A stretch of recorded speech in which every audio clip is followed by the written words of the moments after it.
Allez, salut tout le monde et bienvenue dans 1 heure avec Cody et Idan. Je suis Cody et je suis bien sûr accompagné de Idan. Comment tu vas, Idan? Ça va et toi? Bonsoir. Bonsoir. Ça fait plaisir de passer un peu de temps avec vous ce soir. Bonsoir, bonjour, hein, parce que Bonsoir, on est bonjour, diffusé attends. le samedi. Ça, j'ai pas d'ongle. Ah bah oui, attends, quand même. Le beurrage, Bon, très bon pour la santé. Monster, bien sûr. bien sûr. Lui, il est ôté, il est à moins 82 kilos. Moi, je fais l'inverse. Moi, j'augmente, je suis à 93. Oui, mais bon, Mais après, t'es petit, toi, non? Oui, je suis petit, je suis à 1m73. Ah, je fais que 5 cm de plus, mais ça dépend où tu les places, quoi. Oui, mais bon, après. Imagine 10 kilos pour 5 cm, ça fait. Le ratio est pas bon. Plus, hein. Dans le ratio... Après, il y a un qui boit du thé là, de la Monster. Hein, faut... Non, après, je suis musclé, je vais à la salle tous les bien jours. sûr, J'ai des gros bras, j'ai des pecs, j'ai des jambes de ouf. Je pense que t'es plus musclé que moi aussi. On peut comparer. Ça, c'est bien pour la version. Ouais, mais là, on voit pas parce que je suis en. Ouais, voilà. Là, c'est comment, Ah oui, t'as les bras quand même. Ouais. Regarde, je serre un peu, regarde. Paf. Ouais. Regarde. Ah putain, t'as le. Putain. Ouais. Ça, c'est bien pour la version audio ceux qui nous écoutent. L'autre bras aussi. Alors, voilà. Idan, très bien. Idan est en train de montrer ses muscles. Non, ça c'est ma bite, ça, pour ceux qui écoutent. En tout cas, on peut dire bonjour Idan parce qu'on est diffusé le samedi à midi. Oui, c'est vrai. C'est vrai. Bonjour, bon midi à vous. On peut dire bonsoir à ceux qui nous écoutent en avant-première parce que oui. Le jeudi. Le jeudi, bien sûr, parce que pour les personnes qui veulent avoir les podcasts en avant-première, vous l'avez compris, c'est notre 3e épisode chaque semaine, donc le samedi à midi pour tout le monde. Et pour les gens qui ont de l'argent, précise. Ouais, et le vendredi, pas le jeudi. Oui, c'est vrai. On enregistre le jeudi. C'est compliqué, tous les dates et trop tout. Trop de dates pour moi. Ouais. En tout cas, merci à vous de nous écouter chaque semaine depuis donc 2 semaines maintenant. Donc c'est notre 3e semaine ensemble avec Idan. On va se retrouver bien sûr pour WrestleMania avec Benny. Voilà. Est-ce qu'on va tenir un mois en entier? Bah bien sûr. Bah là on est parti. Moi je suis parti pour faire 2-3 ans. 4. Bah, écoute, pareil. Hein. Bah, un jour, on va peut-être plus se supporter et ça sera la fin du duo, comme Villebrequin. Comme ça. Hein. Je ferai une vidéo d'1 heure pour dire à quelqu'un que t'es un tortionnaire, tu me fais travailler tard le soir. Oui, tu vas me dire, j'ai fait les mignons, il m'a jamais donné de salaire. Il me prend la tête juste parce que je dis que y a les fans de WWE, c'est pareil que les fans de catch. C'est insupportable. Quoi. Il me dit tout le temps qu'il a booké Inamura, c'est vraiment relou. D'ailleurs, on va en reparler. Est-ce que tu savais? On va en parler en plus. Bah oui, on va en reparler. Il est dans un très beau TikTok avec les femmes d'NXT. Oui. C'est le seul homme qu'on voit d'ailleurs. Je crois. Il n'y a pas 2 hommes derrière Julia? Il n'y a pas Inamura si, il y a un gars autre mec, mais on s'en fout. Le plus important, c'est Inamura, c'est le plus important. Bien sûr. En tout cas, voilà, merci à vous de nous écouter. C'est un vrai plaisir. Merci à tous ceux qui ont écouté donc, les 2 premiers. Vous avez été à peu près le même nombre d'audience. À peu près. 20 vues près. Ouais, mais il y a plus d'audio. Ah oui? Il y a 15-20 audio en plus. Voilà. Ah, c'est bien. Donc, ça équilibre. Donc merci à vous, mais n'hésitez pas bien sûr à liker, partager, on compte sur vous, c'est important. Là il y a un peu moins de pouces bleus, hein. On est un peu moins de 30. Ah non. Ah ouais, on est à 27, un truc comme ça, on était à 33 sur le premier. Ceux qui écoutent ce podcast, allez sur l'ancien podcast et mettez des pouces bleus si vous avez oublié, c'est important. Voilà. Et mettez des pouces bleus sur celui-là aussi. Ah bah oui aussi. C'est chaque podcast, on rappelle qu'il faut le faire sur l'ancien. Du coup, on va voir les stats augmenter, mais on va pas comprendre. C'est bizarre. Non, mais en tout cas, voilà, merci à vous. Nous, c'est un plaisir de vous retrouver chaque semaine, vraiment, de parler. C'est réciproque pour vous. Hein. Bah oui, je pense. Hein, les gens, ils nous écoutent. On sait qu'on a des fans déjà. On a Enzo, il nous dit, il nous écoute toutes les semaines, il attend et tout. On a beaucoup de commentaires. C'est bien ça. Oui, il y a de gens. De plus en plus de gens qui postent des commentaires. Donc ça, c'est super cool. Merci à vous. Et les gens reviennent. Alors, vous allez le voir. On va vous citer dans pas longtemps quand on va dire les commentaires. Cette semaine, j'ai pris que 2 commentaires parce qu'on a quand même un programme un peu chargé. Il y a quand même pas mal de choses. Mais ne vous inquiétez pas. Quoi qu'il arrive, on vous lit. Voilà. Toujours. Idan répond. Hein. Je réponds même de temps en temps, effectivement. Ouais. Alors, pour vous dire, c'est soit quand je suis aux toilettes. Ouais. Je prends un peu de temps pour aller répondre. Donc si vous répondez, c'est qu'il a... Je suis généralement en train de poser une tâche. Soit ça, soit je suis à la salle de sport entre 2 répétitions ou 2 sets. T'es pareil. Ouais, pareil. Il faut tout le temps que je fasse un petit bruit en vous répondant. Même sensation. Effectivement. Non mais en tout cas, c'est un plaisir. Je pense c'est quoi ton neck tattoo? T'as un neck tattoo? J'avais pas fait gaffe. Oui. De l'autre côté. Putain, il s'est mis le symbole de Shinsuke Nakamura. Mais non, c'est Metallica. Ouais, bien sûr. Mais non, mais en plus, il y a plein de gens, ils m'ont dit quand Cody il a fait son tatouage dans le cou là. Et un plein, ils disent ouais, il t'a copié. Bah oui. Bah oui, Copie déjà ton prénom. Moi, je l'avais déjà depuis longtemps. Ça, je sais pas depuis quand je l'ai fait, ce tatou. À un moment donné, il s'appelait Cody en plus. Juste Cody, Oui. Cody Rhodes. Bah, c'est quand il s'est fait le tatouage, c'était Cody, juste. Ouais. C'était à All Elite, au début de All Elite. Il faisait rentrer sa femme exprès pour dire Cody and Brandy Rhodes. Ouais. Tu te rappelles? Bah oui, bah c'est ça, c'est marketing. Hein. Ouais. Bah oui, il a raison. Faut garder le nom Rhodes quand même, il pouvait pas l'utiliser. Bien sûr. Bon, Idan, est-ce que t'es chaud pour cette émission? Toujours. Et ben, j'ai envie de te dire, tu peux faire le lancement. Hot comme l'océan. Faut que je fasse le lancement de quoi? Bah tu dis, tu sais, comme t'as fait les 2 premières émissions. C'est l'heure des commentaires de la semaine. Bah t'as pas lancé le... Tu sais, il faut que tu fasses lancer le compteur. Oui. T'as oublié le principe de l'émission. Mais oui. Non mais j'y étais en plus, promis. Il a oublié le concept au bout de 3 émissions. Voilà. T'as rafraîchi la page web là avant de parler? Bah je suis à 1 heure. Ouais mais rafraîchis quand même parce que j'ai changé le son. Donc tu n'auras pas de nouveau du coup. Comment on fait déjà? C'est bon. C'est fait. Et là t'es à combien là? À 1 heure. Très bien. T'es prêt? Oui. Mesdames et messieurs, les 1 heure avec Idan et Cody commencent maintenant. Voilà. Bim. Et ça marche. Tant mieux. C'est impeccable. Et vous l'avez peut-être vu, nouvelle caméra. Pour moi. Oui. C'est important de le dire. Bah oui. Merci. Et toi aussi. C'est beau. Voilà. Et Idan, on va commencer tout de suite avec les commentaires de la semaine. On va commencer tout de suite avec donc le premier commentaire et c'est à nouveau un commentaire de Gjetil Uchiwa. Cette fois-ci, je l'ai bien dit. On dirait moi avec Robin à l'époque. Ouais, c'était toujours la même. Tout le temps des vocaux, tout le temps les mêmes. Bah oui, mais Uchiwa nous pose des bonnes questions. Bah oui, non, moi j'adore. Et c'est quelqu'un qui nous soutient nous deux depuis très longtemps. Que ce soit lui, Mika, tous ceux qui nous soutiennent, Enzo même, tous ceux qui sont là depuis longtemps. Gwenaël, on va en reparler. Gwenaël, bien sûr, Romain. On fait des bonjours à tous ceux même qui sont venus sur ton live cette semaine sur WWE 2K25. Ouais. Peut-être que j'en referai d'autres. Faut que tu live, Cody. Oui, il faut que je live, mais il faut que j'annonce mes lives. Ça serait mieux. Ça serait plus facile. Allez, Speed. Allez, bah Speed, on va en reparler. Bref, bah oui. Du coup, Gjetil Uchiwa 1984, donc qui nous pose comme question: bonjour à vous. Des rumeurs faisaient écho d'un non-renouvellement de contrat pour Shinsuke Nakamura. Si cela s'avère être effectivement le cas, quel bilan tirerez-vous de la carrière de presque 10 ans du King of Strong Style à la WWE qui, malgré de beaux accomplissements et de nombreuses tentatives pour essayer de se renouveler, n'a pas eu une carrière que je pense beaucoup d'entre nous imaginaient plus brillante que pour lui? Qu'est-ce que tu en penses de ça, si ça s'avère que son contrat s'arrête? Il aura adoré faire du surf en Floride, je pense.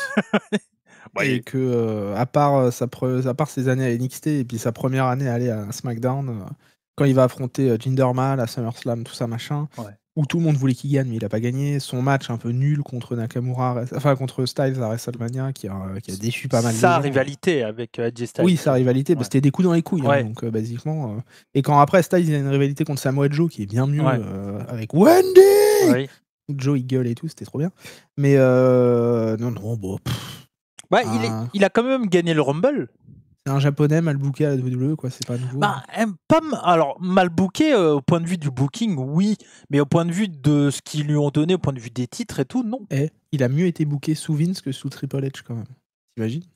Bah ouais, mais après il y a... Ah bah oui. Oui. Bah après, il y a NXT, il est champion très rapidement quand même, et pendant pas mal de temps. Oui, c'est vrai. Donc, à NXT, il a un run solide. En fait, pour moi, il n'a pas été mal booké dans le sens qu'il a quand même été très important pendant pas mal d'années. Après, il n'a pas été intéressant dans comment ces histoires ont été amenées. Mais au point de vue si on regarde que les titres, il a une belle carrière. Tu vois, il a été champion par équipe, champion... gagnant du Rumble, il y en a peu. Champion par équipe aussi, je crois, non? Me semble pas. Il n'a pas été avec Rousseff? Tu sais, il y avait une équipe à un moment, ils étaient... La seule équipe qu'il y avait, c'était Nakamura, Cesaro et Sami Zayn, mais il était champion intercontinental pendant ce temps-là. Ouais. Parce que lui, il a été plusieurs fois en équipe, il a été aussi avec Boogs. Oui, c'est vrai. Oui, Rick Boogs. Ils affrontent les Usos à Mania, il me semble. Mania je crois, Ou Boogs se blesse dans la seconde. Alors, je crois, ils auraient dû gagner, normalement, je pense. Je pense aussi. Moi, c'est quelqu'un que j'aime beaucoup, mais c'est vrai que ces derniers matchs où je me suis dit putain, là il est bien, c'était au Japon, quoi, contre Great Muta et contre Ulka Sasaki à Noah. Donc c'est vrai qu'à WWE, son dernier gros match, j'ai du mal à m'en rappeler comme ça, quoi. Là, franchement, Zayn à NXT, quand il arrive. Oui, c'est ça. Bah, moi, je pense qu'on. En vrai de vrai, oui, à part ça. Ouais. Bah, moi, je pense ce que je vais me rappeler de lui, c'est qu'il n'a pas été mal booké dans le sens qu'il a quand même eu des bons titres, mais c'est plus dans les histoires et l'importance qu'il a eu. Mais au final, dans les titres qu'il a eu, il a une belle carrière. Oui, mais tous ces titres sont inoubliables en fait. C'est ça. Intercontinental, tu t'en souviens pas. Je sais même plus ce qu'il a eu. En fait, à part son règne intercontinental quand il est avec Sami Zayn et Cesaro, là, je me souviens plus grand chose de. Ouais. Bah, c'est ça en fait. Il a eu des titres, mais pour quelle importance? Bon, il a eu un gros moment, il élimine Roman Reigns quand même pour gagner le Rumble, c'est pas dégueu. Donc, Bah, en fait, son début de WWE à main roster est cool, quoi. Mais il lui manquait un bitch, fallait qu'il dise bitch à chaque truc, ça aurait mieux marché, je pense. Et qu'il ait un finish avec un coup de la corde à l'un, c'était parfait. Et il y a aussi le fait que je pense que le grand regret, bah, il a jamais été champion, quoi. Oui, mais pour moi, encore une fois, même s'il l'était peu, tu le faisais gagner contre Jinder Mahal quelques mois. Surtout qu'on rappelle, Jinder Mahal, il perd parce que je crois que Brock Lesnar veut pas l'affronter au Survivor Series. Et il donne le titre à AJ Styles en Angleterre, genre une semaine avant les Survivor Series, quoi. Ouais, c'est clair. Et donc, du coup, on a un Brock Lesnar contre AJ Styles. Mais en vrai, je pense que ça aurait pas dérangé Brock, vu qu'il l'a déjà fait de bosser avec Nakamura, par exemple, quoi. Ouais. Non, mais c'est vrai que bon. Mais bon, ça a permis d'avoir un bon règne pour AJ Styles quand même aussi. Ouais. Dans tout ça. C'est ça, totalement. On va enchaîner avec la deuxième question. C'est Gwenaël Sourdrill 1531 donc qui nous pose cette question à nouveau. Donc 2 personnes qui nous ont déjà posé des questions la semaine dernière. Il y avait d'autres personnes également, mais il fallait choisir 2 commentaires. Je peux juste dire un truc. J'ai vu un commentaire et je me souviens plus le nom, mais je crois que je lui ai répondu. Qui m'a dit qu'il m'avait connu pendant. J'en parlais vite fait pour lui dire merci quand même. Parce que, voilà. Il m'avait connu à l'époque du Fiend contre Goldberg. Et je me rappelle bien avoir fait. Je faisais pas de review sur Twitch à l'époque et je faisais rien d'ailleurs. Mais à ce moment-là, j'avais fait une review parce que j'étais tellement dégoûté qu'il fallait que j'en parle avec les gens, tu vois. Et il m'a connu effectivement à ce moment-là. Alors moi, je me rappelais plus de son pseudo sur Twitch. Je sais pas si c'était le même d'ailleurs, mais voilà. Et il était très gentil, c'est Brian Bayhart qui me dit ça fait plaisir de voir Aidan, je l'ai découvert en show en Arabie Saoudite, et quoi machin, bon, c'est ce que j'ai dit. Ça fait plaisir de le voir ici avec Cody, et du coup moi j'ai dit bah merci, tout ça machin. Il dit c'était une période difficile de ma vie, j'étais pas forcément bien, et de pouvoir discuter avec toi et après le show et même après quand tu étais en stream, c'était reposant psychologiquement et ça m'a permis de remonter la pente. Donc c'est très très gentil ce genre de commentaires. Et je pense que même toi t'as dû aider certaines personnes qui t'écoutent depuis des années à aller mieux aussi. Donc non, je voulais quand même lui dire un petit coucou et puis merci, parce que c'est touchant déjà de 1 et puis ça fait plaisir, quoi. Bah oui, et puis de voir que certains ont déjà pris ce rendez-vous de nous retrouver chaque semaine, ça fait super plaisir. Donc merci à vous, vraiment profondément. Excuse-moi de t'avoir coupé, c'était pas dans le conducteur. Mais non, mais il n'y a pas de problème, c'est normal. Il faut remercier nos auditeurs, Aidan. C'est important. Parce que si on fait que nos podcasts pour nous deux, on se fait plaisir. Je suis pas là pour me sucer la bite non plus toutes les semaines. J'aime bien, mais c'est mieux qu'il y ait des gens qui nous écoutent un peu et on voit que ça prend un peu, donc c'est cool, ça fait plaisir. Merci à vous.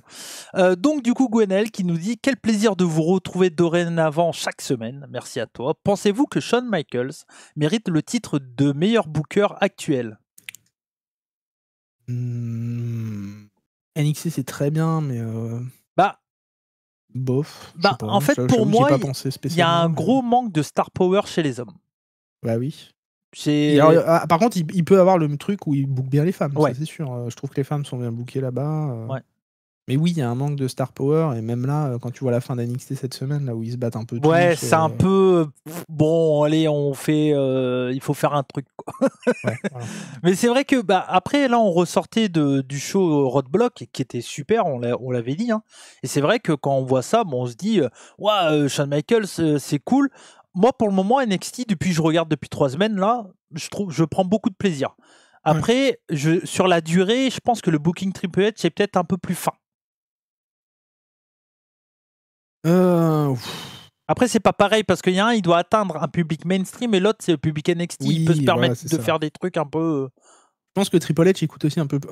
Shawn Michaels, pardon, écoutait peut-être un peu plus les catcheurs avec qui il bosse, tu sais, dans le sens où Shawn, ça reste un vieux mec qui date quand même. Donc, tu vois, je pense qu'il doit beaucoup prendre d'input des jeunes qui viennent aussi, quoi. Ouais. Parce que t'as quand même un produit assez jeune avec NXT, je trouve. T'as pas le produit un peu.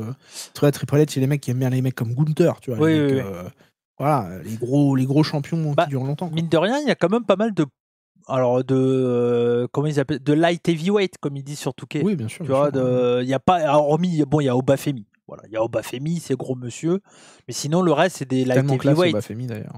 Oui, bah, il enchaînait avec la suite de sa question. C'était avez-vous des idées sur un possible passage dans le main roster? Là, on va en reparler. On repart sûrement vers un Trick Williams, Obafemi. Un des deux passera après Mania, je pense, dans le main roster pour moi. Trick, je pense d'abord. Trick d'abord, ouais, je pense aussi. Ouais, parce que bon, il a eu son moment, il a eu ses trucs. Mais ouais, Trick, je pense, et Oba après, ouais. Moi, il y en a un que j'attends, c'est Dragunov qui revienne quand même. Ouais. Mais beaucoup Dragunov. Ouais, mais il s'est blessé assez vite. Dragunov reviendrait main roster plutôt, non? Oui, mais c'est ça que je veux dire. Moi, j'aimerais bien qu'il revienne après Mania. Est-ce que tu as des mecs que tu verrais. Parce que Penta contre Dragunov. Oui, bien sûr. Bien sûr. Est-ce qu'il y a des mecs que tu verrais dans le main roster pas trop utilisés de les voir à NXT? Parce que. Ouais, oui. Bah parce que maintenant qu'il y a Evolve, on sent que NXT est le troisième band. Miro, par exemple. Ouais. Rousseff, il serait très bien à NXT, histoire de se refaire un peu. Et là, dans ma tête. Bah moi, j'aimerais bien avoir un Nakamura, quoi. Oh, carrément. Au lieu d'être viré, il serait bien à NXT, effectivement. Ouais. Il mettrait pour aider les jeunes, tout ça. Ouais, mettre over des jeunes et tout, ça pourrait être sympa. Et en plus, ce serait cohérent, puisque NXT a un lien avec beaucoup de liens avec la TNA, avec Noah même, et des trucs comme ça. Donc, avoir cette passerelle un peu entre les deux avec Nakamura, ce serait chouette. Ça pourrait être intéressant. Et puis, bah, dans le sens inverse, je pense que, comme on l'a dit, Trick Williams, chez les nanas, je pense que Julia. Des meufs comme Natalia, elle serait très utile. Ouais, bien sûr. Ouais, pourquoi pas. Mais je pense, tu vois, chez les nanas, Julia, Stephanie Vaker, ça va pas tarder aussi. Bon, pas maintenant, tu vois, mais Julia, ça peut aller très vite, hein. Parce qu'elle a eu son run et elle a déjà perdu. Même là, voir Chelsea Green à NXT aussi, c'est très bien. Ouais, c'est cool. Ouais, je vais en reparler, mais quel travail de Chelsea Green face à Sol Ruka. C'était très très cool. Ouais. On va passer aux news de la semaine. Les news de la semaine. Ah oui, t'es en mode DJ. News.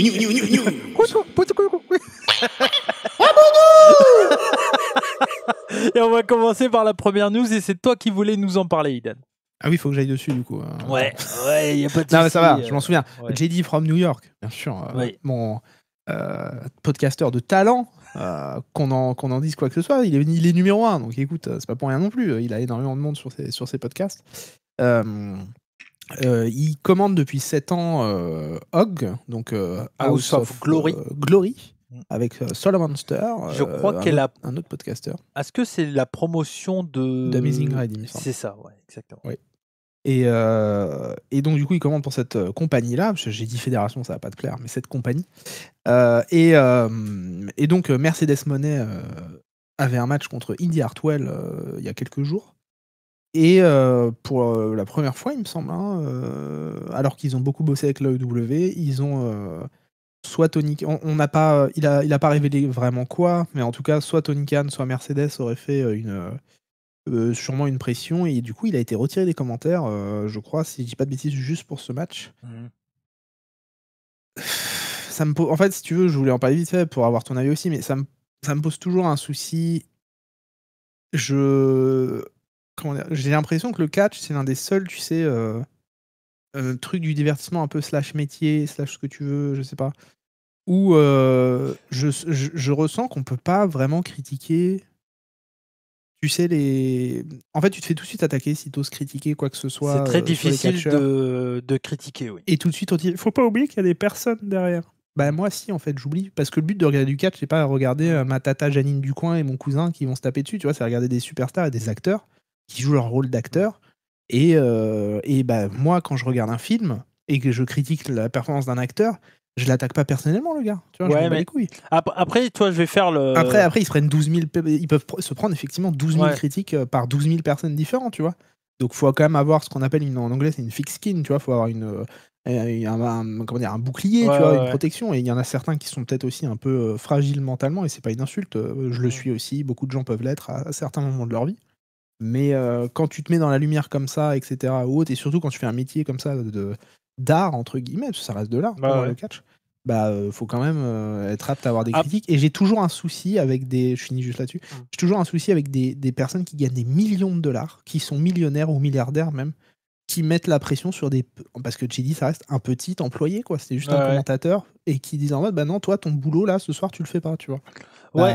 Après, moi, en fait, je vais faire un peu je sais plus comment on dit ça, l'avocat du diable, ouais. Mais après, tu vois, Mercedes Moné, si moi, j'écoute pas, à la différence de toi. Toi, t'écoutes JD from New York. Moi, j'écoute pas. J'ai vu un clip. J'écoute beaucoup de gens. J'écoute Cornet, bien sûr, JD, Wrestling Soup.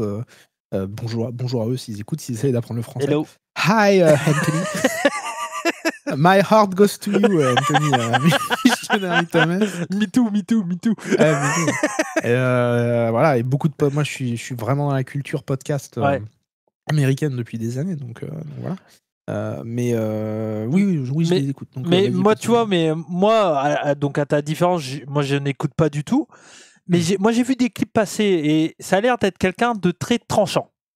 Tu vois, de dire on va répéter ce qu'on s'est dit au téléphone tout à l'heure. Oui, voilà, exactement. Mais tu vois, c'est quelqu'un qui est très dans la taquinade, et si il voit un nom qu'il connaît pas, au lieu de... il n'est pas dans la taquinade, il est dans, effectivement, en fait, lui, il se voit un peu comme moi, je faisais à l'époque l'émission Le Gizmo Show, c'est qu'il se voit, tu sais, il prend ses pensées, et il fait x10, x20, tu vois. Donc au lieu de dire j'ai pas aimé ça, il fait putain, mais c'était un match de merde et tout, tu vois, il va parler comme ça, quoi. Il va vraiment être... Donc effectivement, ça. Mais il y en a plein qui font ça, mais à l'inverse aussi. Il y en a plein qui, un bon match, ils vont dire c'est exceptionnel, c'est incroyable. Mais là, ça pose moins de problèmes. Ça pose moins de problèmes. Mais du coup, le truc, c'est que donc ça a l'air d'être quelqu'un comme ça. Moi, j'ai vu le clip sur Momo Watanabe où il dit c'est qui. Enfin, on sent qu'il est. Quand tu le vois comme ça, tu dis putain, c'est qui ce con. Il fait 3 recherches, il voit très bien le talent de la meuf et tout ça. Mais en fait, c'est juste que il joue aussi un rôle et son public veut ça aussi, il faut se dire ça. Et quand on regarde un podcast comme ça, on sait pertinemment pour qui le fait. Et ça peut pas nous plaire. En fait, c'est juste que ce mec-là, si vous aimez pas, vous le bloquez, vous le machin. Après, moi, t'écoutes pas surtout. Mais c'est un peu. En fait, moi, je l'ai comparé et quand tu m'as dit ça te fait penser à quelqu'un, moi j'ai dit à Hanouna.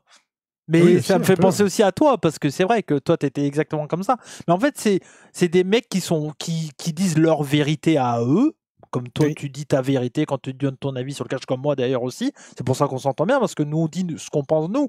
Et c'est pour ça que les gens nous écoutent, parce qu'ils veulent avoir notre avis.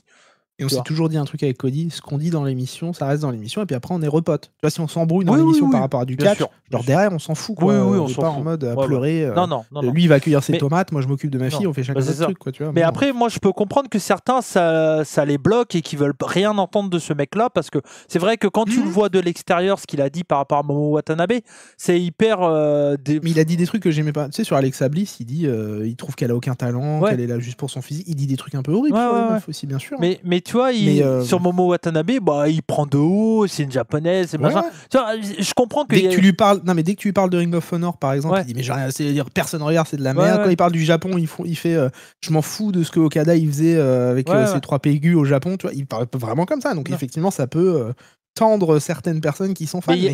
Et du coup, il y a des gens, ils vont le prendre pour un extrémiste. Tu vois, un mec. Donc, je comprends que ça ne peut pas plaire. Il peut l'être aussi, d'ailleurs. Et après, tu vois, moi, pour faire l'avocat du diable, si Mercedes Moné, elle a pris gros bashing de lui. Justement, non. Non, mais peut-être qu'elle s'est dit, moi, j'ai pas envie de bosser avec ce mec-là. Et si House of Glory voulait vraiment la faire venir. C'est plus la faute d'House of Glory, je pense. À ce moment, tu vois, sachant qu'il y avait sûrement cette histoire-là, parce que si elle a refusé, si elle a décidé. Parce que clairement que s'il n'a pas commenté son match, c'est qu'elle a décidé que... parce qu'ils ont reçu quelques semaines avant, ils avaient reçu Swerve aussi. Enfin, ils ont déjà reçu Swerve, Et il avait commenté. Il avait commenté. C'est le seul match d'un talent de la EW qu'il a pas. Ils ont reçu Stark récemment. Ils ont reçu, après, moi, je peux... Là, ils reçoivent Konosuke et Takeshita, je pense qu'il commentera. Ouais, mais en fait, tu peux pas non plus... Si t'es vocal à mort et que tu critiques une personne parce que tu as le droit de critiquer que tu n'aimes pas et tout, en retour, si la personne n'a pas envie de bosser avec toi, ça peut être compréhensible. Après, c'est à la promotion pour qui tu bosses d'accepter ou pas. Sur Mercedes, par exemple, il dit depuis des années qu'il trouve que c'est sûrement la meilleure catcheuse au monde.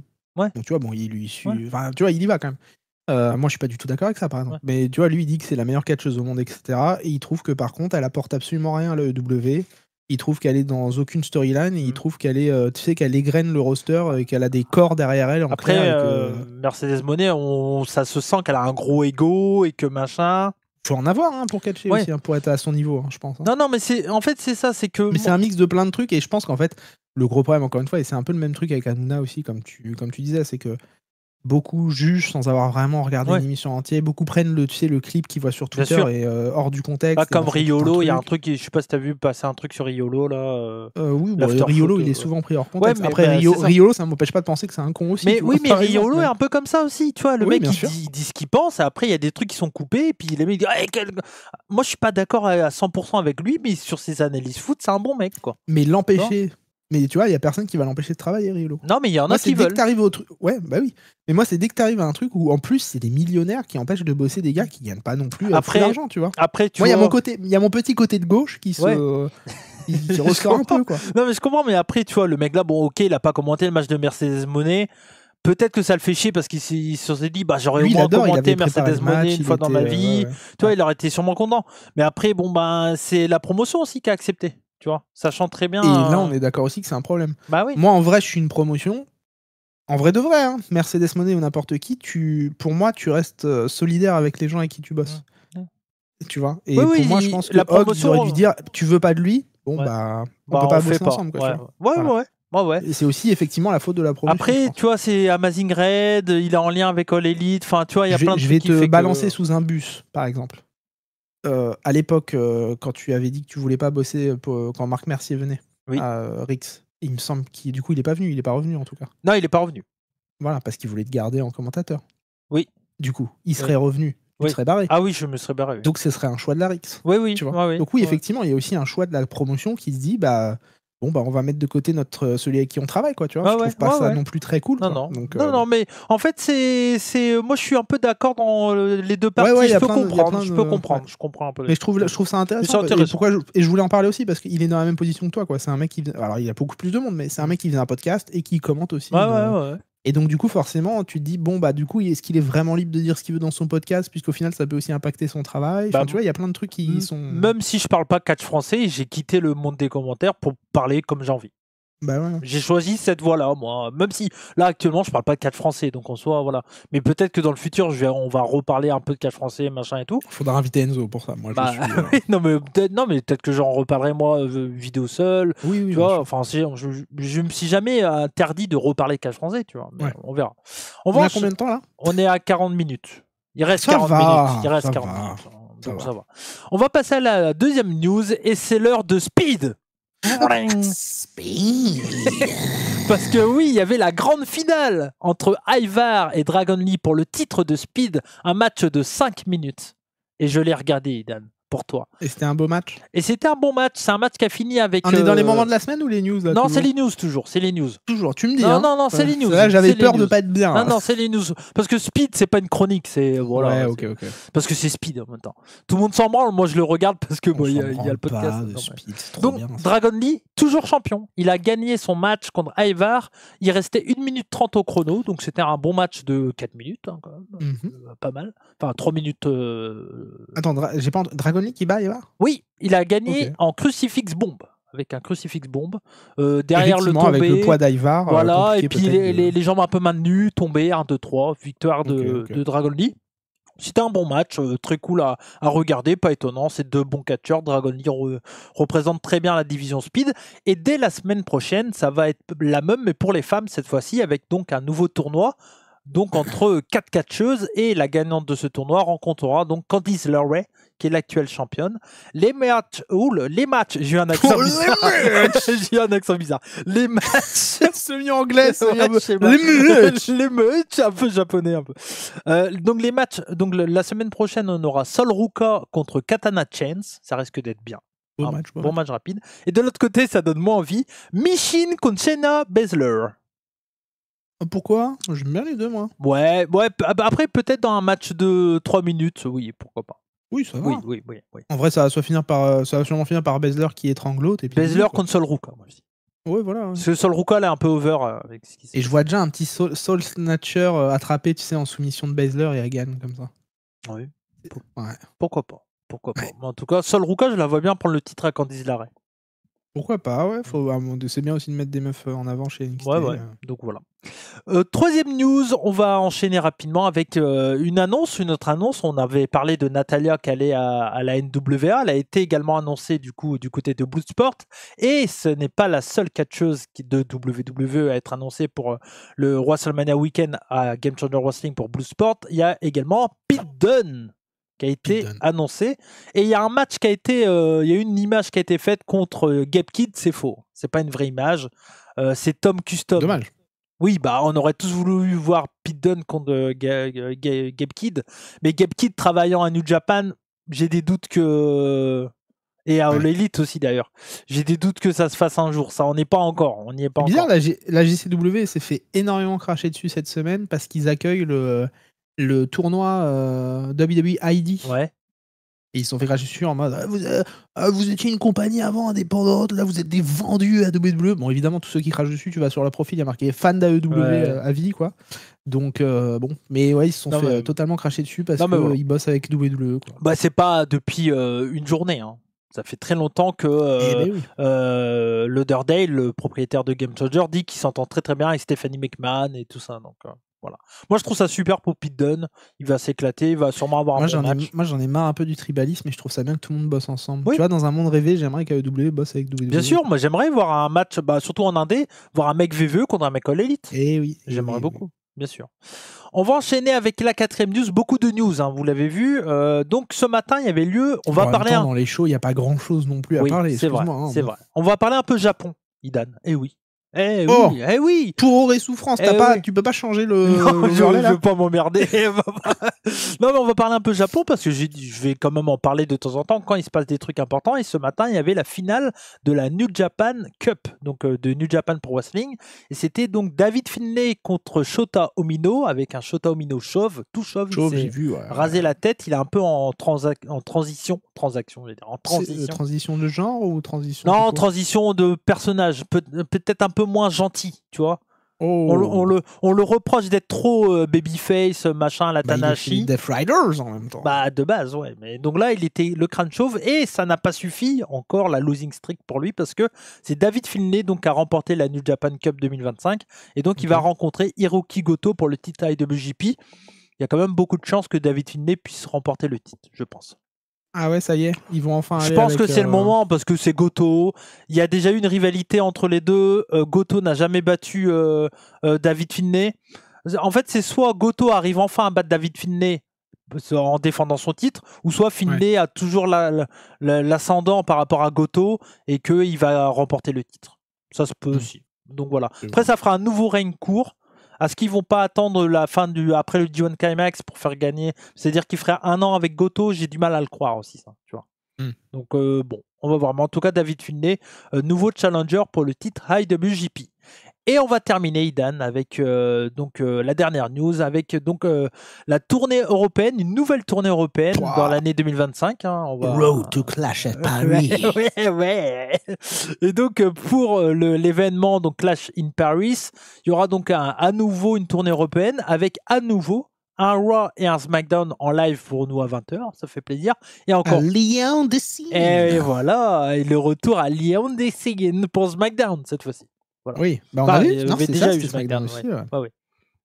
Donc voilà. Donc retour, ça sera le 29 août. Je souhaite bon courage dans ces temps difficiles, puisqu'on va arriver en guerre avec la Russie.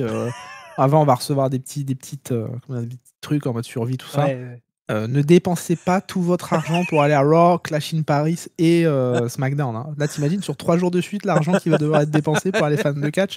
Parce qu'il y a le billet de train aussi. Il faut aller de Lyon à Paris en plus. C'est pas côté. Et les hôtels, et puis il faut payer ta soirée. Non, les places à 2000 balles pour être en ringside.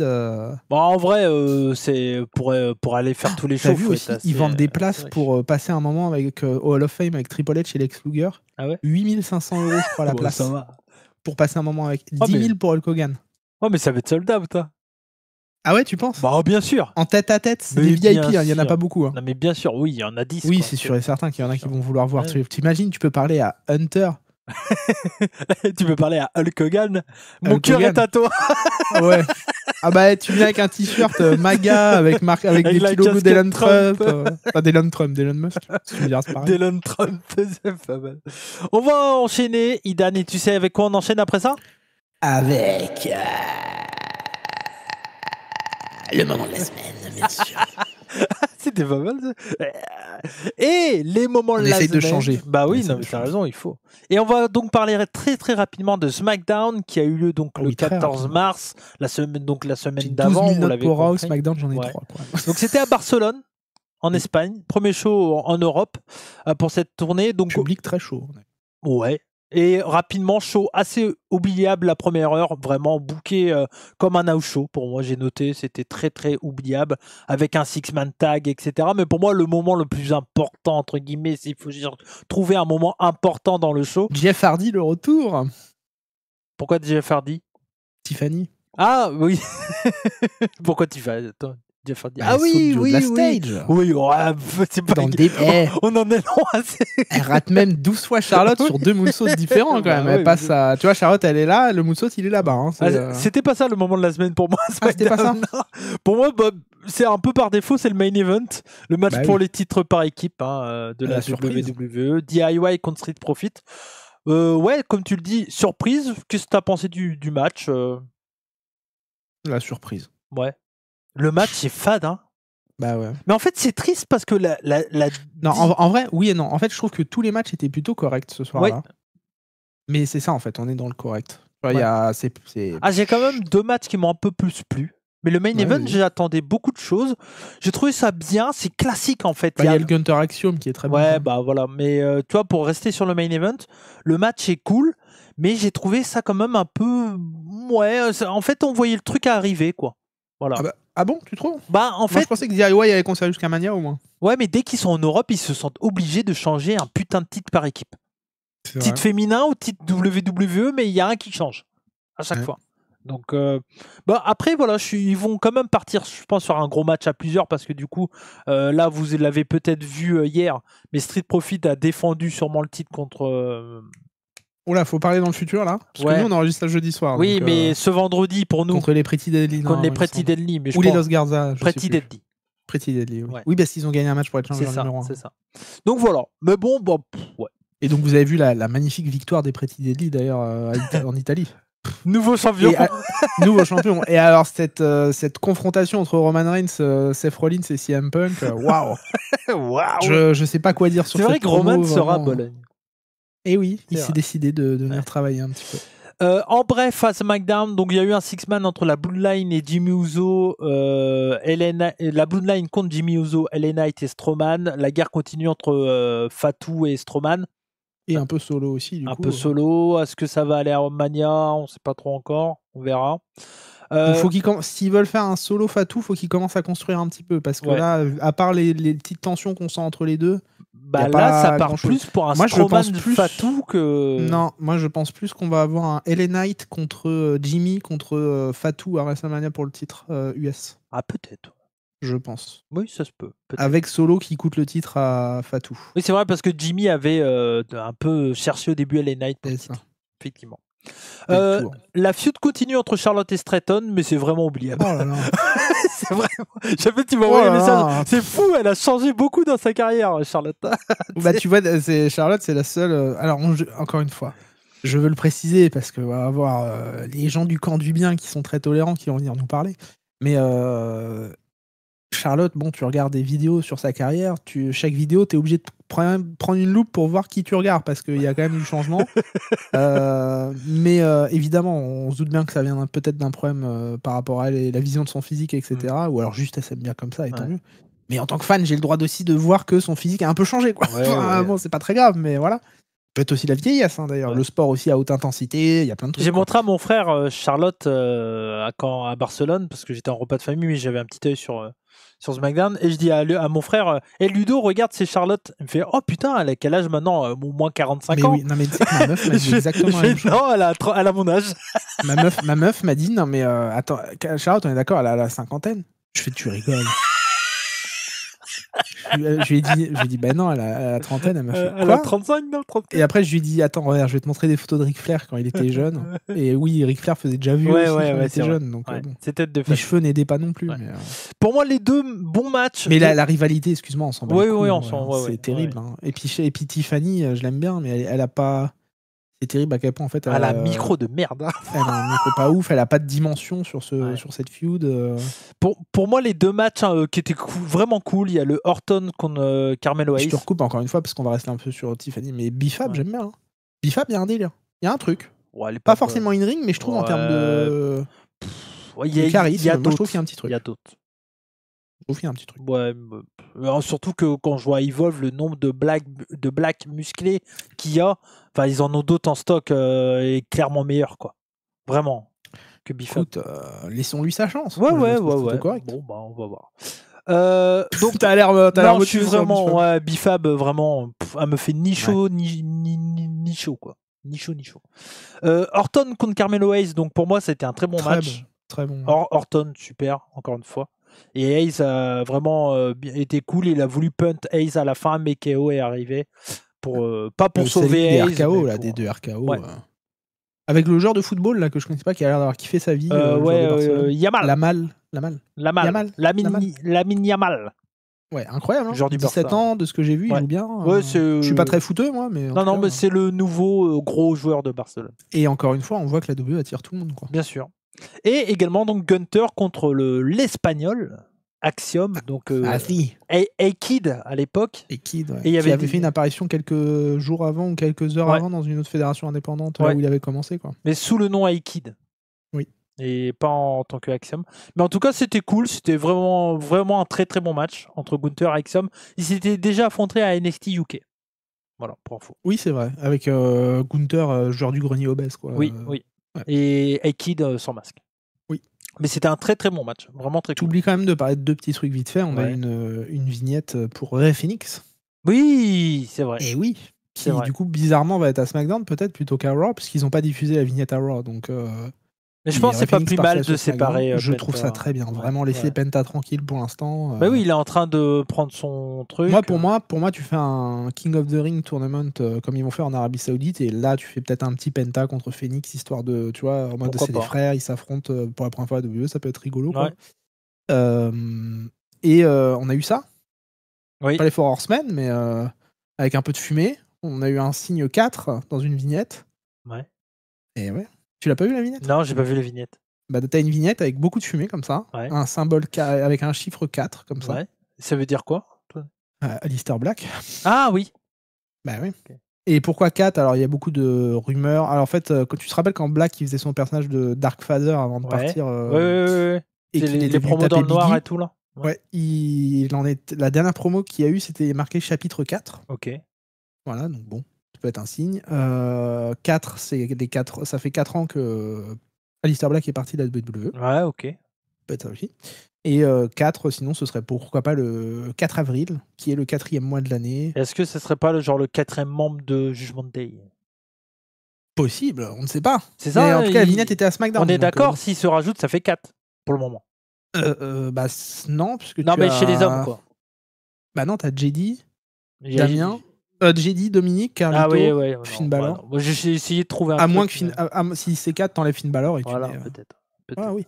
Mais en tout cas, bon, ça veut dire Black à SmackDown et Phoenix aussi. Ouais, mais moi je trouve ça bien. Ce qui est pas déconnant, parce que je crois que Zelina est à SmackDown aussi. Moi, en vrai, Phoenix, si tu aurais à la limite pu le mettre à NXT en solo, tu vois, aussi. Mais bon. Après, c'est peut-être un countdown aussi, hein, parce que là, s'il y a SmackDown, quand vous avez déjà écouté, donc il y a déjà eu SmackDown, mais s'il y a SmackDown là vendredi, on a une vignette avec marqué 3 cette fois-ci. Ça voudrait dire qu'il arrive dans 4 semaines. Avant ce qui fait son arrivée, du coup, je vais vous dire ça, si c'est vraiment un countdown, ce sera la 2e semaine d'avril, on sera le 11 avril. Voilà. Donc c'est la semaine de Mania. C'est le SmackDown, c'est 2 SmackDown avant Mania, si je dis pas de bêtises. Ok. Et donc juste il y avait une promo de Polyman sur Touquet, on s'en fout, mais par secours. Oui, une des pires promos que j'ai vues de Polyman. mais en fait il reste convaincant même quand il dit la merde, tu vois. Mais bon, voilà, on s'en fout. Raw à Bruxelles. On s'en fout moins. Ambiance assez folle, même si Mais simplement deux. Et comme je l'ai noté, Idan, j'ai pas envie de faire notre Rabbi joie. Oui, c'est vrai que Rabbi. T'as vu le jeu de mots, pas mal quand même, pas mal. Non, mais j'ai pas envie d'être rabat-joie. Mais c'est vrai que c'est un peu trop. Et j'ai vu, tu t'as mis sur notre conducteur un tweet d'un mec. Oui. Qui d'une vidéo de gars qui, je crois, était là-bas. J'ai pas maté toute la vidéo, mais qui était là-bas. Qui était sur le show. Ouais, et qui trouvait que justement, ce que moi je critique souvent et ce que d'autres peuvent critiquer souvent, que les fans, surtout en Europe et surtout en France, ont tendance à vouloir en faire trop par rapport à eux et pas par rapport au match, quitte à gâcher des fois même des moments, je trouve, sur le ring. Et je les félicite, puisque pour la promo de Cena, ils ont très bien géré, on en parlera après, mais ils ont été très très bien sur la promo de Cena. Mais par contre, alors, ils en font trop. Moi, je trouve ça trop. Pour moi, il n'y a pas besoin de faire simplement 2 tout le temps, machin et tout. Mais ils ont le droit de le faire, en fait. Tout à fait, ils leur place. Personne ne peut vous dire ne le faites pas. En fait, j'ai le droit de pas aimer, mais vous avez le droit de le faire aussi. Exactement. Donc en fait, j'ai vu donc dans le tweet que tu disais, le mec disait ouais, ce qu'avait dit Rabbi. Non, ce qu'avait dit Rabbi, c'était vous n'avez pas le droit de le faire. Non, ce n'est pas pareil. Les gens ont le droit de gueuler. Moi, ça me plaît pas. Gros, vu le prix des places. Bah oui, moi je trouve ça. C'est interdit, mais si j'avais le droit de faire caca par terre, je le ferais. Bah quoi, oui. Tu vois, mais comme l'avait dit Benny, quoi. Tu vois. Et moi, je trouve ça trop, pas besoin, ça me plaît pas du tout. Mais ils ont le droit de le faire, ils le font en fait. Mais ça dépend. J'ai pris plein de notes par rapport au public, mais sur le match de Penta, le public est très bien et ils en font pas trop. Sur le match de Braun Breaker et de Finn Balor, quand ils chantent pour Ajus, c'est bon quoi. Quand ils chantent pour Ajus et Chéreau, ils font déjà simplement deux pendant tout le show, on a compris quoi. Oui. Très bien, on adore Philippe Chéreau et Christophe Ajus, mais. En plus, eux, ils étaient même pas sur place, ils étaient chacun chez eux. Et même Michael Cole, du coup, et ils disent c'est un chant pour Christophe Ajus et Philippe. Ils le disent aux commentaires en plus. C'est un chant, il rend hommage à Christophe Ajus et Philippe Chéreau. Bon, bah c'est bien. Tant mieux, mais voilà. Et même Christophe a fait une allusion à Bangers on Wrestling. Wow, ça, je sais pas. Parce que dans le match de Penta, il a dit et c'est la deuxième fois que Penta va peut-être rentrer dans la Banger Zone. Parce que le dernier match indépendant de Penta, c'était à la Banger Zone Wrestling. Avec le blanc et Ultima Sombra. Match que tu as vu, d'ailleurs. Oui. Donc, la promo... Commentaire en anglais, très bon commentaire en anglais. Il reste plus que 19 minutes. Il faut qu'on aille très très vite. On a le temps, t'inquiète. Promo de John Cena. Ouais, mais moi j'ai envie de parler d'Evolve. Ah oui, bah c'est vrai. C'est vrai. On va aller vite. John Cena qui arrive sur le ring, du coup, déjà avec tout le monde pensait une nouvelle musique, des nouveaux vêtements. Non. Il vient avec donc son thème Wabadou Badou, avec ses chaussures, son truc, tout ça, machin. Et en fait, il explique, ce qui est bien, c'est qu'il l'explique dans sa promo. Et en fait, il joue, tout le monde était dégoûté, mais en fait, il joue le rôle de heel, quoi. Il va pas vous donner un truc qu'il a envie de vous donner. Alors que c'est un méchant et qu'il en a plein le cul de vous et qui veut. Voilà, il dit il y a ma voix sur cette chanson, j'ai envie de la garder. Je fais ce que je veux, quoi, en clair. Si vous n'êtes pas content, de toute manière, moi j'ai décidé de break up avec vous. Voilà. Donc il s'est pris. Il y en a beaucoup sur Twitter, mais à chaque fois je dis il y en a beaucoup sur Twitter parce que je dis beaucoup, mais en même temps c'est aussi une partie des fans, mais pas tous, heureusement d'ailleurs, parce que sinon ce serait insupportable. Il y en a beaucoup sur Twitter qui ont dit oui, tout ça, un heel turn incroyable, tout ça pour dire c'est votre faute le public. C'est la fameuse promo vous le public, voilà. Bon. C'est pas du tout ça, les gars. S'il y en a, en fait, ce que je dis tout le temps, s'il y en a un qui peut se permettre de faire ça, et ça, c'est crédible, c'est lui. Qui d'autre Je veux dire, il l'a dit dans sa promo, en fait. C'est jamais assez pour vous. J'ai l'impression d'être votre jouet de divertissement, tout ça. Quand j'étais un rappeur, vous m'aimiez pas, vous me détestiez, tout ça. Je suis devenu ce que vous vouliez, c'est-à-dire le visage de la compagnie. Je faisais que de gagner. Ça vous allait pas encore. Donc en clair, il faisait référence à Hulk Hogan, quoi. Hulk Hogan, c'était un peu gagner tout le temps. À un moment donné, j'ai arrêté de faire ça, j'ai commencé à perdre, vous m'en vouliez encore. Et bizarrement, quand j'ai commencé à partir, vous vous souveniez de ce que vous aviez pu, quoi. Donc là, vous avez commencé à m'applaudir. Et dès que j'étais là un peu plus et un peu plus souvent, on a recommencé un peu en clair à pas m'aimer, tout ça, machin, etc. Donc il trouve qu'il a une relation toxique avec les fans. Il met même en avant le petit là qui dit d'aller se faire foutre. Tu vois une petite. Ils font un zoom sur l'image du gamin, quoi. Donc c'était assez rigolo. Il dit qu'il n'est pas traité comme un être humain. Et que maintenant ils avaient un nouveau jouet avec Cody, quoi, mais qu'il fallait pas qu'il s'habitue trop parce qu'il allait le mettre à la poubelle. Voilà. Donc c'était une promo que moi j'ai trouvé très cool. Très convaincante en heel. Ouais, mais encore une fois, beaucoup l'ont pas aimé et je comprends pas. Et moi, en fait, pour moi, si tu comprends pas la promo de Cena, il y a un problème. Cena, il avait dit une interview où, en fait, tu sais, avec Chris Van Vliet, Bah, en je sais pas fait, si t'as vu les images. non, j'ai pas vu, mais en fait, je pense que beaucoup de gens s'attendaient qu'il ait une nouvelle attitude. Et moi, je Ben pense non, qu'il peut l'avoir, cette nouvelle attitude, mais qu'ils vont la. mais il l'a, en fait, il Oui, l'a déjà, là, ce il a, soir. mais son look et tout, il va peut-être le changer au fur et à mesure. Parce que, tu sais, Cody lui dit moi, je veux voir le mec qui est sur le t-shirt et tout ça. Ouais. Peut-être qu'il va se renier un peu de ce côté-là au fur et à mesure, tu vois. Là, il est dans la tournée européenne, donc il vend ses t-shirts, tu vois. Mais peut-être arrivé aux États-Unis avant Mania, il va peut-être avoir un look un peu différent, un peu. Je sais pas. Mais moi, je suis curieux de ça. C'est vrai que moi, mon sentiment, quand j'ai vu la promo, j'ai eu un peu le sentiment des gens que tu as vu sur Twitter, du style, bon, ok, ils font le truc basique, machin et tout.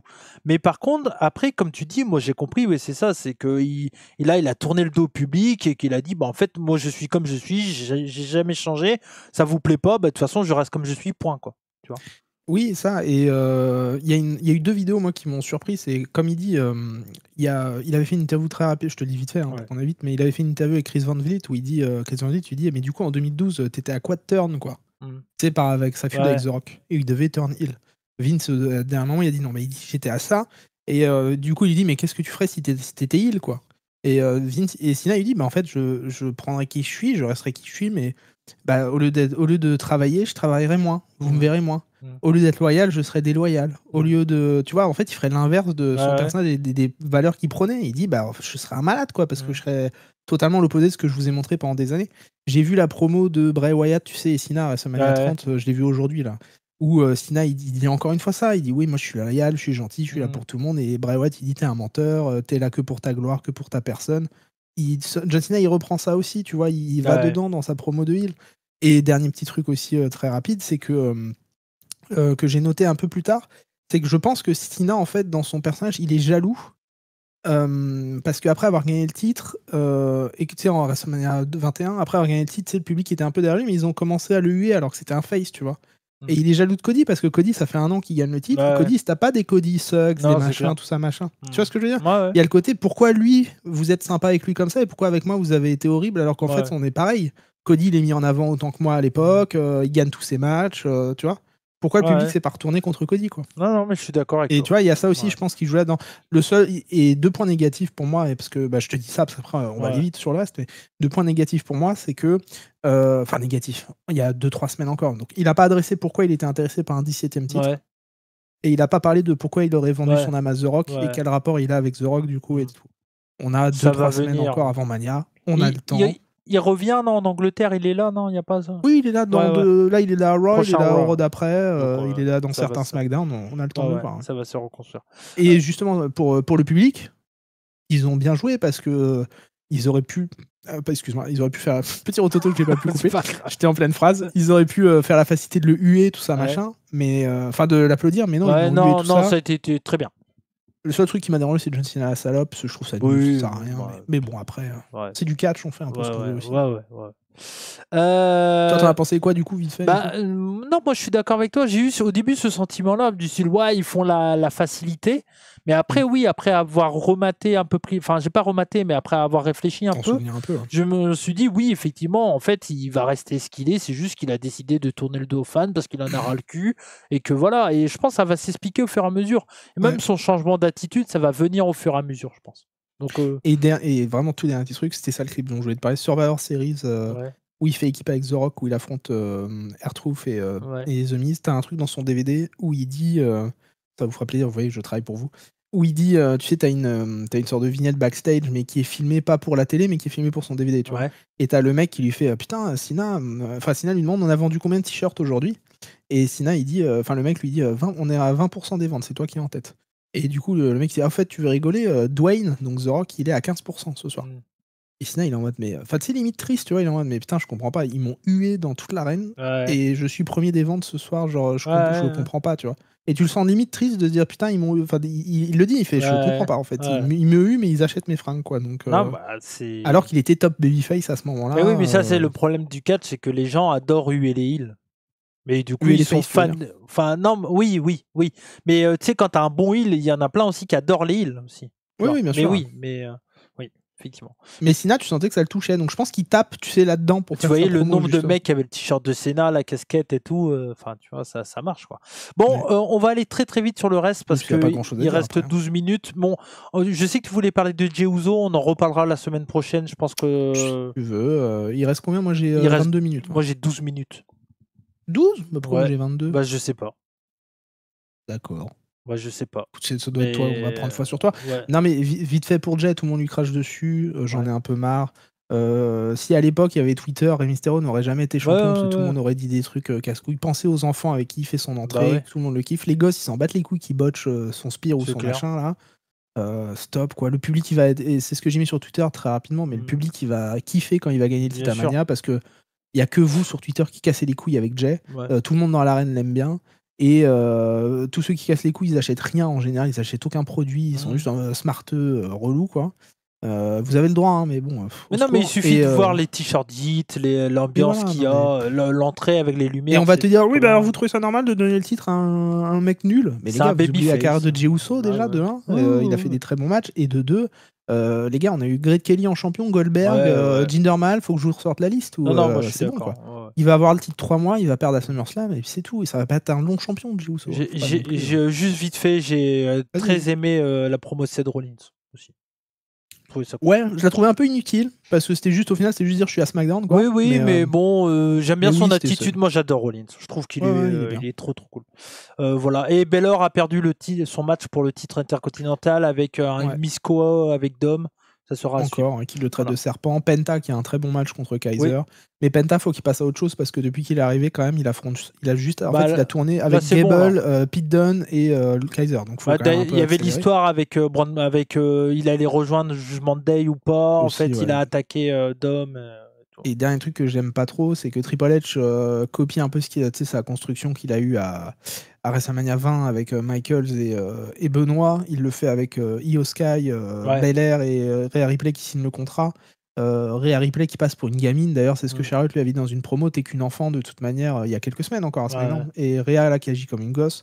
Je trouvais ça débile déjà à WrestleMania 20. Je trouve ça encore débile le fait que tu signes un contrat, donc c'est bon quoi. C'est-à-dire que là demain, Cody, tu vas acheter une maison, je te tape avec une chaise, je signe le contrat à la place, la maison elle est à moi quoi. Tu vois. Va falloir qu'il l'explique un peu, ça va être expliqué très vite en mode Io Sky va dire je veux l'affronter à Mania quoi qu'il arrive, voilà, et voilà. Pour moi, il faut qu'Io Sky gagne à Mania, il faut qu'elle prenne de la crédibilité et ce sera très bien. Ok. NXT, donc je vais aller très vite. Tu veux pas parler d'Evolve là du coup maintenant? Non, mais je vais parler d'Evolve, mais juste NXT, Chelsea Green. Allez voir son boulot à NXT. T'as aimé quoi du coup de Chelsea? En fait, son taf contre Sol Ruka, à un moment, Sol Ruka se botch et elle profite de ça pour. Elle avait commencé déjà à attaquer la jambe, mais on voit bien que c'est un botch et que c'était pas prévu parce qu'ils refont le spot 2 secondes après, ce qui est un peu con. Mais sur le botch, elle attaque la jambe. Je trouve qu'elle a une super attitude. On n'en avait pas parlé, mais elle a été rejointe par Alba Fire. Donc, du coup, il y a Alba Fire et Piper Niven qui sont ses gardes du corps. Je trouve ça trop cool. Je trouve que c'est une super championne mid-card et j'aime beaucoup Chelsea Green. Et juste pour info, donc la semaine prochaine, Stephanie Vaquer va avoir un match pour le titre US North America contre Fallon Henley qui va avoir un rematch, donc son rematch. Et également, le même soirée, elle va défendre son titre contre Jada Parker qui l'a défié en attaquant Jordynne Grace qui voulait avoir un match pour le titre, mais elle a attaqué Jordynne Grace. Derrière, elle a donc défié Stephanie Vaquer et donc Stephanie Vaquer la semaine prochaine a 2 matchs pour ces 2 titres. Donc je trouve ça cool, très bien. C'est bien. Ils ont fait un peu ce qu'ils avaient fait avec Rollins à l'époque quand il était champion US et WWE. Moi je trouve ça bien. Et juste pour info, Yoshiki Namura a gagné son match contre Josh Briggs. On n'a pas le temps de faire la blague, mais voilà. C'est pas une blague, c'est vrai. Oui, c'est vrai en plus, oui, effectivement. Et juste pour info également, donc Ricky Sainz a gagné son premier combat et à la fin, il était en interview et on a eu un face-à-face entre The Culling et Ricky Sainz, et donc Sean Spears et Ricky Sainz. On pourrait partir pour ça, pour Stand and Deliver. Il faut placer Ricky Sainz, ça peut être bien. Hein. Pourquoi pas, effectivement. Editor Trig Williams, victoire de Trig Williams, guerre avec Obafemi. Voilà. J'ai pas J'adore Oba, hein, mais. Est-ce que on va pas parler de Touquet parce qu'on n'a pas le temps. Oui. On va passer Touquet. Bon, en gros, moi je trouve ça bien. En fait, je suis exactement d'accord avec l'avis d'Idan. Allez voir son test. Le lien sera dans la description. Voilà. J'ai mis le lien dans la description. Faudra pas que je l'oublie. All Elite en 2 minutes. 2-3 minutes. Ouais, je vais très vite l'élite si tu veux. Je vais pas vous faire tous les matchs de la soirée, tout ça. Je vais juste vous dire des points négatifs. En général, 1 ou 2 points positifs, 1 ou 2 points négatifs, histoire d'équilibrer un peu. Mike Bailey, je suis très content qu'il soit chez AEW. Je le trouve très bon. Je l'aime bien. Je le connaissais pas trop. Je sais qu'il a fait du TNA et tout, mais je suis content de le voir. J'aime bien sa musique. Meilleur mec du business. Oui, il paraît qu'il est très gentil en plus. Donc j'aime bien son look, j'aime bien tout ça. Le seul point négatif que j'ai, c'est qu'il affronte Mark Davis, Eric Ricochet et Orange Cassidy pour être challenger numéro 1 pour le titre à Kenny Omega. On se doute bien que Kenny Omega va pas perdre le match, donc je comprends pas trop l'idée du booking de mettre Ricochet dans ce match-là, sachant que il a beaucoup de défaites déjà avec Swerve, avec tout ça, de mettre Mike Bailey tout de suite dans un match pour le titre comme ça assez vite quand il arrive. Bah, tu peux pas faire perdre Mike Bailey non plus tout de suite. Moi, j'aurais juste mis des matchs à Mike Bailey, tu sais, un peu comme ils savent faire la AEW de mettre des matchs comme ça. Un peu comme ce qu'ils ont fait avec Penta. Voilà, par exemple. Ouais, faire des matchs comme ça à la suite, tu vois, et au final le mettre vers un titre. Mais là, du coup, en fait, un truc bizarre, c'est que Mike Bailey et Ricochet font le tomber en même temps sur Mike Davis. Donc les deux gagnent le match. Ouais. Donc les deux vont affronter Kenny Omega, du coup, à Wrestle Dynasty. Ouais, voilà. Ouais. Donc les deux affrontent Kenny Omega à Wrestle Dynasty. Comment ça va être faire un bon compliqué match, hein. Oui, mais comment faire compliqué d'un truc simple en fait. Alors que tu peux faire simple. Tu faisais gagner Ricochet, Omega. Oui, voilà, et puis, mais ouais, ou moi j'aurais fait gagner quelqu'un d'autre que Mike Bailey ou Ricochet. Non, et puis à la limite, si tu veux faire mettre Mike Bailey, tu fais un truc qui fait qu'il y a Mark Davis comme Mike Bailey au pay-per-view, et puis voilà. C'est ça. De toute façon, il y a 36 matchs sur leur show, donc ils peuvent se permettre de rajouter. Mark Davis qui a été très bon, je le connaissais pas spécialement, oui, mais super, il est très bon sur le match. Enfin, partenaire Cal Fletcher.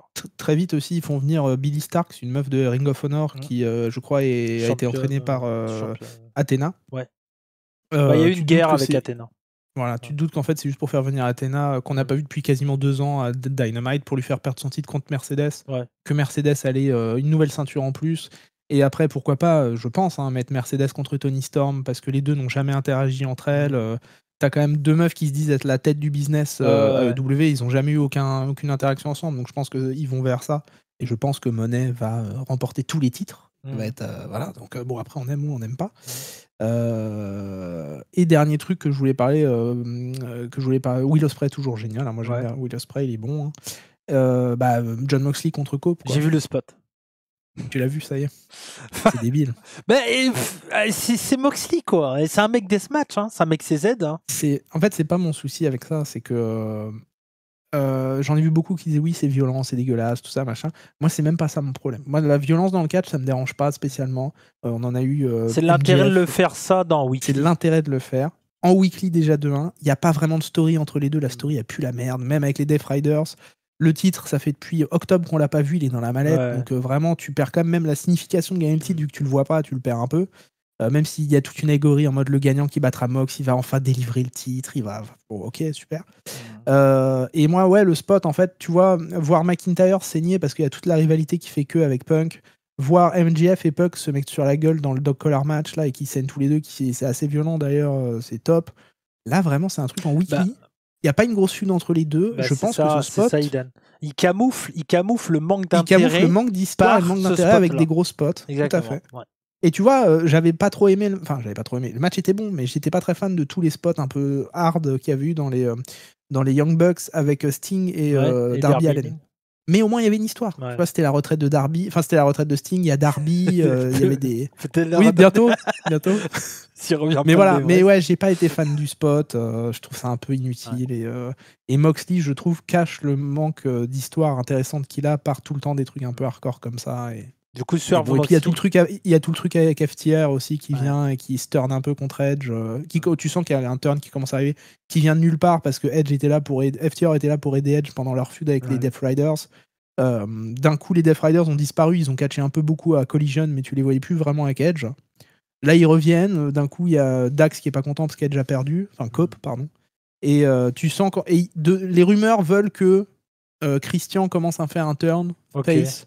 Et qu'on ferait un remaster de Christian et Cope contre les FTR. Bon, voilà. Ok, bon. Voilà, c'était mon œil sur AEW très rapide. Après, là, il faut aller vite, mais c'est l'heure des 2 minutes d'Evolve.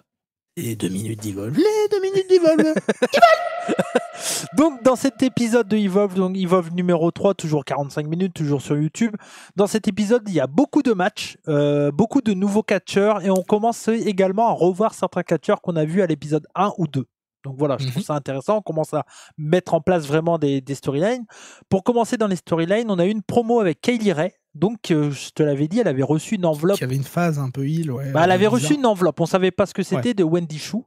Et donc là, elle avait une interview sur la scène et elle dit, donc c'était pour répondre à expliquer ce que c'était ce que Wendy Choo lui a donné.